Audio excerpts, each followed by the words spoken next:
ব্যাপার হচ্ছে তো এটা সরকারি পয়সায় এটা পার্টি হচ্ছে, আর তো কিছু নয়। আমার পাড়া আমার সমাজে একটা সরকারি প্রকল্প, সরকারি প্রকল্পে অফিসাররা থাকবে, সরকারি প্রকল্পে যারা শাসনে আছে তারা থাকবে, বিডিও থাকবে, এসডিও থাকবে, বাকি যারা থাকবে। কিন্তু সরকারি প্রকল্পে পশ্চিমবঙ্গের তৃণমূল পার্টি ভোটের বাজারে সমাধান পাড়ায় পাড়ায় নামে দুয়ারে দুয়ারে যে প্রকল্প চালু করেছে তার লক্ষ্য একটাই, তা হলো তৃণমূলের নেতাদের কিছু পয়সা কামানোর ব্যবস্থা করে দেওয়া, আর এই মোকাতে পাড়ায় পাড়ায় ভোটের প্রচারটা চালু করে দেওয়া। অর্থাৎ সরকারি টাকায় ভোটের প্রচার, দিশা দেখাচ্ছে তৃণমূল, পথ দেখাচ্ছে তৃণমূল। বাংলাদেশ সারা ভারতবর্ষে এশিয়ার করুন, সারা পৃথিবীতে এশিয়ার করে কে মানা করেছে? তো এশিয়ার করে কার লাভ হয় সেটা পরে দেখবো আমরা। আমি এখন থেকে বলে দিচ্ছি, দরিদ্র মানুষের বিপদ হবে, শিডিউল কাস্ট শিডিউল ট্রাইব মানুষের বিপদ হবে। বাংলাদেশি মানে শুধু মুসলমান নয়, বাংলাদেশি মানে হিন্দু আছে, এই ব্যাপারটা কিন্তু পরিষ্কার হওয়া দরকার। বাংলাদেশি বলতে খালি মুসলমানদের দেখে দেওয়া হচ্ছে, কিন্তু বাংলাদেশি মানেটা কি? যারা বাংলাদেশ থেকে আসছে, হিন্দু আসছে, মুসলমানও আসছে, সেখানে বিজেপির বক্তব্য কিন্তু স্পষ্ট নয়। ভোট আসছে, প্রমাণ এটাই। গণেশজিকে খুশি করতে বলে গণেশজি তুষ্ট হবে, দেবী দুর্গাকে খুশি করলে দেবী দুর্গা তুষ্ট হবে, সেই সব করছে। এই বাংলায় তো কে কত বড় হিন্দু তার প্রতিযোগিতা চলছে।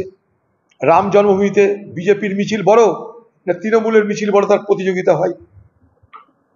কেউ যদি বলে আমি রামের ভক্ত, তাহলে আমি কোথায় কম, আমি হনুমানের ভক্ত। এই তো বাংলায় প্রতিযোগিতা হচ্ছে, কে বড় রামের ভক্ত, কে বড় হনুমানের ভক্ত, কে বড় দেবী দুর্গার ভক্ত, কে গণেশের ভক্ত, তার প্রতিযোগিতা হচ্ছে। এটা তারই প্রতিযোগিতা। দেখবেন না প্যান্ডেল প্যান্ডেলে কত লুটের পয়সায় প্রসাদ খাওয়ানো হবে, খাবার খাওয়ানো হবে। এই তো শুরু হয়ে গেল, ভোটের সিজন শুরু হয়ে গেছে, লোককে খাওয়ানো শুরু হয়ে যাবে। ভোটের সিজন হয়ে শুরু হয়ে গেছে, ক্লাবগুলোকে ম্যানেজ করার সিজনও শুরু হয়ে গেল। এই চলবে এখন বাংলায়। ভোট শেষ হয়ে যাবে, আবার যেমনকার তেমন হয়ে যাবে। বালিপাত, আরে বালিপাতে যদি লুটটা তৃণমূলের নেতারা খাবে কি? দিদি বাংলা মানুষকে না খাইয়ে রাখতে পারে, তার জন্য বাংলা থেকে লক্ষ লক্ষ পরিযায়ী শ্রমিক বিদেশে পাঠিয়ে দিতে পারে, বাইরের রাজ্যে পাঠিয়ে দিতে পারে। তৃণমূলের নেতা নেত্রীরা, তৃণমূলের চোচ্চটা যারা তৃণমূলের হয়ে দিদির দখল রাজ কায়েম করে রেখেছে, সেই দখলদারদের যদি দিদি হাঁটিয়ে দেয়, তারা যদি না খেয়ে কষ্ট পায়, তো দিদি কি করে শান্তিতে ঘুমায়? তা দিদির চোর ভাইরা, লুটেরা ভাইরা, তারা যেন কোনো অভাবের সম্মুখীন না হয়, তার জন্য বালি পাথর কয়লা যা যা আছে বাংলায় লুট করো, তার অবাধ লাইসেন্স দিদি দিয়ে দিয়েছে। দিদি লাইসেন্স দিয়ে দিয়েছে যে যেখানে যেখানে ফাঁকা জায়গা আছে সেগুলো দখল করো, জলা আছে জলাভূমি ভরিয়ে দাও, বালি আছে বালি তুলে নাও, পাথর আছে পাথর কেটে নাও, রাহাজানি করো, চুরি করো, বাটপাড়ি করো, প্রমোটারি করো, কিন্তু আমার পার্টিটা করো। এই তো দিদির স্লোগান। তার জন্য ভাইরা অভাবে পড়লে দিদি কি করে থাকবে? দিদি তো ভাইদের ভালোবাসে, তাদের দয়া দিদি ক্ষমতায়, তাদের যেন অভাব না হয় তার জন্য বালি পাথর চুরিতে কোনো নিষেধাজ্ঞা কোথাও করতে পারে না, নাহলে ইডি ধরবে কেন? ইডিটা কি? ইডি হচ্ছে কোনো আর্থিক তছরূপ বলে সেখানটা ইডি দেখভাল করে বা সেখানে তদন্ত করে। তো দেখা ইডি কি করছে দেখি না আমরা। আমাদেরকে না বুঝিয়ে ইডি নিজেকে বোঝাক, কোর্টকে বোঝাক, শাস্তি দেওয়ার ব্যবস্থা করুক, যাতে এই বাংলায় আর কোনো তৃণমূলের চোর নেতা চুরি করতে, বাটপাড়ি করতে, রাহাজানি করতে, দুর্নীতি করতে ভয় পায়। তার জন্য দৃষ্টান্তমূলক শাস্তির ব্যবস্থা ইডিকে করতে হবে। আমাদেরকে বুঝিয়ে ইডির লাভ নাই কার কটা অ্যাকাউন্ট না অ্যাকাউন্ট। আপনারা তার শাস্তির ব্যবস্থা কি করছেন? যেটা মানুষকে বলছেন, কোর্টকে সেটা বোঝাতে পারছেন না কেন? ইডির অধীনে যে তদন্ত, সেই তদন্তের সাজাপ্রাপ্তের পরিসংখ্যান কি বলুন? সবাই দেখতে পাচ্ছে, কে পালাচ্ছে, কে পাঁচি টপকাচ্ছে, কে মোবাইল ফেলে, সবাই দেখতে পাচ্ছে। কিন্তু যেটা দেখতে পাচ্ছে না সেটা হচ্ছে শাস্তি। পালানো দেখছে, চুরি করা দেখছে, টাকা দেখছে, তদন্ত দেখছে, কিন্তু বাংলা মানুষ যেটা দেখতে পাচ্ছে না সেটা হলো অপরাধীর শাস্তি, যোগ্য শাস্তিটা দেখো। ব্যক্তিগতভাবে চাঁদা দেয়নি, সরকারি কোষাগার থেকে চাঁদা বন্টন।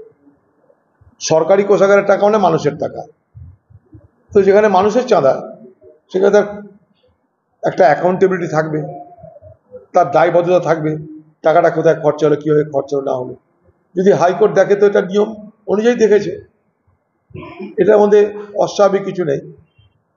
আমার বক্তব্য যে এইভাবে পুজোতে সরকারিভাবে টাকা দিয়ে যে বাংলায় আমি বড় হিন্দু না তুমি বড় হিন্দুর প্রতিযোগিতা চলছে, তার থেকে বাংলাকে ক্ষান্ত করা দরকার।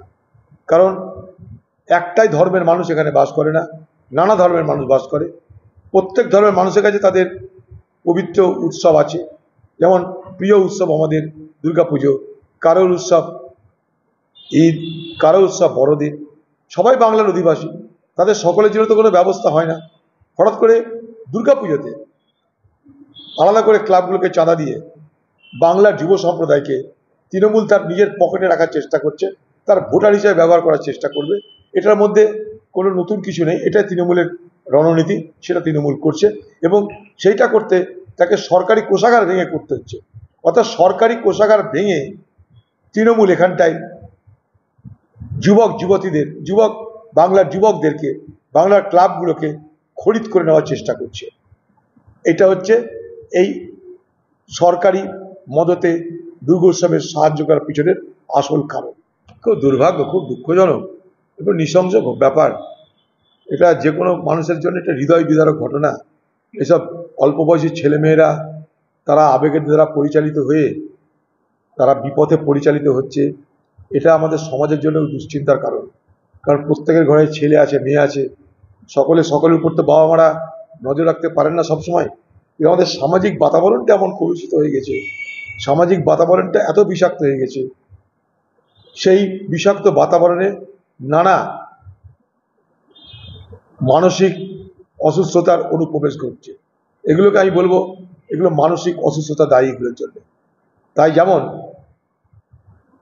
বড় বড় মানুষের অর্থাৎ বয়স্ক মানুষদের মেন্টাল স্ট্যাটাস, মানসিক অবস্থা কেমন সেটা দেখার জন্য যেমন পর্যবেক্ষণ হয় বা শুরু হয়েছে, তেমনি যুবক যুবতীদেরও মানসিক স্ট্যাটাস দেখার জন্য পর্যবেক্ষণ হওয়া জরুরি। স্বাস্থ্যমন্ত্রী বাংলার মুখ্যমন্ত্রী তাকে বলবো যে এই সমস্ত মানসিক বিকারগ্রস্ত ছাত্রছাত্রীদের, যুবক যুবতীদের যাতে স্বাস্থ্য দপ্তরের অধীনে কোনো কার্যক্রমের মধ্য দিয়ে, কোনো প্রক্রিয়ার মধ্য দিয়ে সুস্থ স্বাভাবিক জীবনযাপন পরিচালনার ব্যবস্থা করা হয়, তার দিকে নজর রাখা। আমি এটা কালকে উত্তর দিয়ে দিয়েছি। এগুলো ঠিক না। একটা কলেজের পরীক্ষার সঙ্গে ছাত্র পরিষদ, তৃণমূল, তাদের প্রতিষ্ঠা দিবসে কোনো সম্পর্ক থাকা উচিত নয় বলে মনে করি। পরীক্ষা ছাত্রদের উৎসব, ছাত্রদের উৎসব।